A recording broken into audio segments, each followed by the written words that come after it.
السلام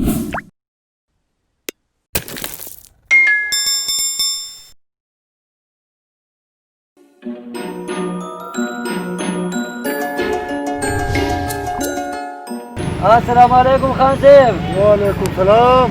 جوړې تکړه په خیري؟ څنګه جوړې کلاري دا بچي دې ښه دي؟ د الله فضل دی ولا دغه دی ما ویلې چې لږې پیسې راته راکړي.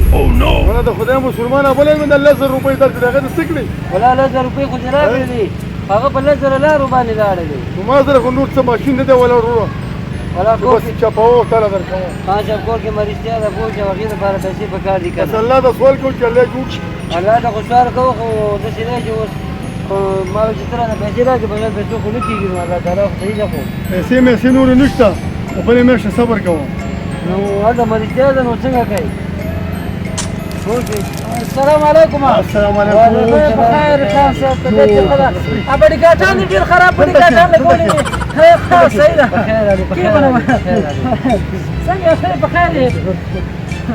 هغه د خان صاحب زه خو راغلم که نه مړې چې ماته راکړه 100 روپۍ راکړې میینه، ماته راکړه 100 روپۍ راکړې میینه، هلته مې ګاډی دی ولاړ تیل پکې نشته، ماته واچوي تیل واچوي که نه خان صاحب ماته راکړې روپۍ ټینګه واچوه که مونږ ته مریضان راځي دا ټینګه واچوه. ټینګه څه کې؟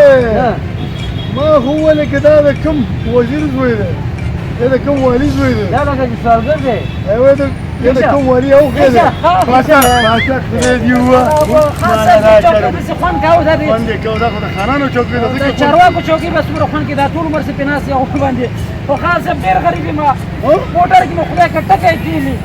دا څومره ډولي راغلی وم لکه چې کوم غټ سړي اوښی دی، یو زوی دی یو وراره دی. خان صاحب نن سبا د موږ سټایل بدل شوی ده، او عصري نن سبا په عصري ډول باندې سوال کوو. څنګه ملنګ دی راکړې پیسې و موږ یې په ګډه کړو. زه خوشحاله شوم ما کېدای شي دې درته لږې پیسې راوړي، زه خوشحاله شوم مازه به هم دیواله ما دا هغه چې سوالګر دی، دا سوالګر دی دا به دا زما نوکر دی. سوالګر دی خو نه نوکر غریب یې غریب دا غوندې سوالګر خو نه یم چې تا غوندې سوالګر یم.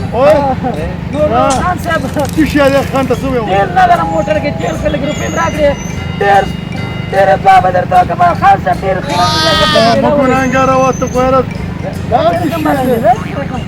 دا خیرمار نه دی، دا مست ملنګ دی. ګاډي کې تیل خلاص شوي دي ویښې د روپۍ راکړه. نه تیل پکې نه شي اچولی نو ګاډی چي اخلي هغسې خبرې مه کوه چمچې دا پکې څه کار ده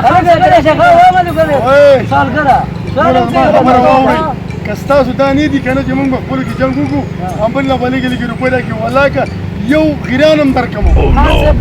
ما په ډېرې په خوارۍ ګټلي دي، دا خبره نشته. ډېره غریبي ده خان صاحب. داسې کار دی ملنګه که نه چې زه به یو کار وکړم. ته به یو کار وکړې؟ زه به په دې ګیره باندې لاس راکړم. الله پاک دې جنتونه درکړي. ښه چې څومره ویښتان دا ووتل دومره پیسې به تاله کړم. صحیح شو. صحیح ده. صحیح ده که نه؟ صحیح ده.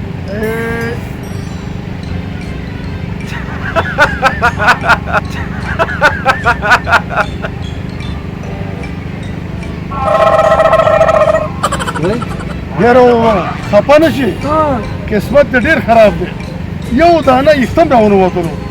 خان صاحب ارمان چې دا ګیره ستا وای او لاس زما وای تا به بیا پیسې لیدلی چې ما څومره پیسې ګټلې.